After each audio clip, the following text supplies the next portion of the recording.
Sungguh, pagi yang cerah. Seperti biasa, Bapak Toyo pergi ke ladang untuk bercocok tanam. Dia hidup sebatang kara, tanpa sanak tanpa saudara. Hidup di rumah sederhana, inilah rumah Bapak Toyo. Padi yang dia tanam 3 bulan yang lalu sudah hampir siap panen. Saat Pak Toyo melihat-lihat padi, tiba-tiba didatangi belalang yang mengerumuninya. Pak Toyo heran, dalam hati bertanya, ada apa ini? Tiba-tiba, salah satu dari belalang itu yang paling besar mendekati dan hinggap di depan Pak Toyo. Ternyata, belalang itu bisa bicara. Bapak, tolong kami kelaparan, bolehkah minta sedikit? Pak Toyo terkejut, mundur, lalu berkata, Kamu bisa bicara? Iya, saya bisa bicara. Silahkan ambil, tapi jangan dihabiskan, sisakan untuk saya. Begitulah Pak Toyo, dia sangat penyabar dan baik hati. Berbeda dengan petani lainnya, mereka marah-marah, mengusir belalang itu, bahkan membunuhnya dengan racun. Tapi anehnya, belalang itu tidak berkurang, tapi malah semakin banyak. Singkat cerita, semua petani tidak panen musim ini. Kecuali Bapak Toyo. Justru, tambah melimpah panen di musim ini. Berita tersebut tercium sampai ke kerajaan. Sang Raja geram, akhirnya memerintahkan prajuritnya untuk meninjau ke desa. Panglima, pergilah ke desa, lihat situasi di sana. Baik, Baginda. Saya berangkat. Akhirnya, Panglima pun berangkat ke desa dengan membawa beberapa prajurit. Sesampainya di desa, Panglima pun melihat-lihat keadaan di desa terkait dengan berita itu. Ternyata benar, semua padi telah rusak.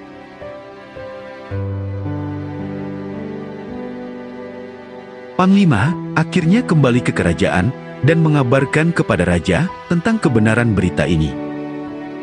Sesampainya di kerajaan, Benar adanya Baginda, semua padi telah rusak. raja terdiam sejenak. Kemudian bertitah, Panglima, kumpulkan semua prajurit, umumkan sayembara ini.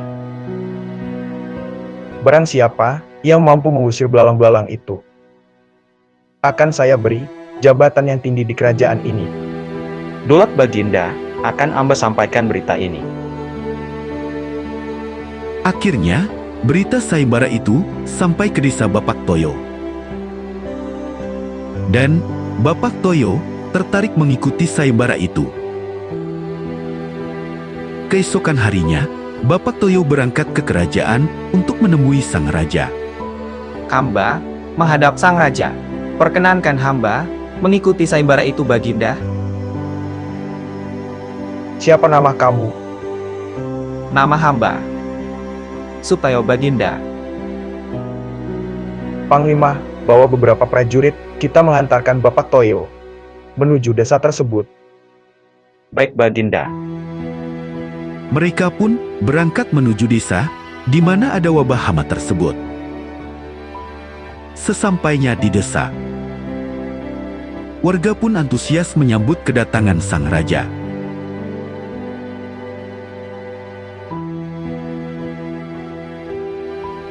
Baginda lalu bertitah, Pak Toyo, segera laksanakan pengusiran belalang-belalang itu. Baik, Baginda.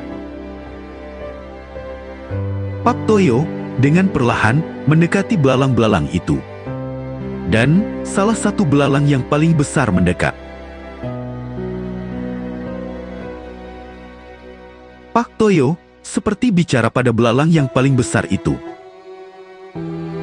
Entah apa yang dibicarakan. Tiba-tiba, belalang-belalang itu pergi dengan sendirinya.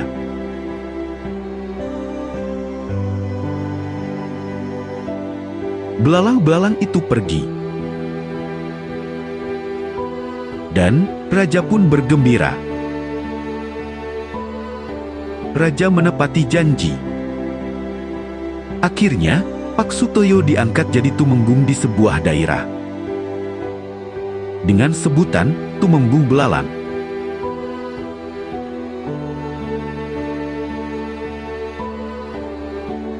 Pemirsa, cukup sekian dari kami. Dan terima kasih atas perhatiannya.